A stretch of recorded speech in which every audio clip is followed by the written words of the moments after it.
స్వాగతం. 24 గంటలు కాదు, ఒక్క సెకండ్ లో మీ ముందుకు. చూస్తూనే ఉండండి నిరంతరం.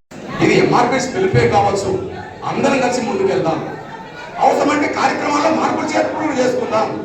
ఏది ఏమైనా కోదాడ రాజేష్ని దారుణంగా చిత్రించి పెట్టి చావు కారకులైన వాళ్ళు ఎవరైనా సరే, ఏ స్థాయి సరే వాళ్ళని కఠినంగా శిక్షించేంత వరకు పోరాటాన్ని మాత్రం మనం ముందుకు నడుపుదాం. అదే సమయంలో వాళ్ళకి అందగున్న పోలీసులను కాపాడుకోవడానికి అందగున్న ఎమ్మెల్యే, మంత్రి వాళ్ళ రాజకీయ బండారాన్ని కూడా బయటపెట్టి ముందుకెళ్లడమే ఈ కర్తవ్యంగా ముందుకెళ్లాలని చెప్పి నేను భావిస్తున్నా.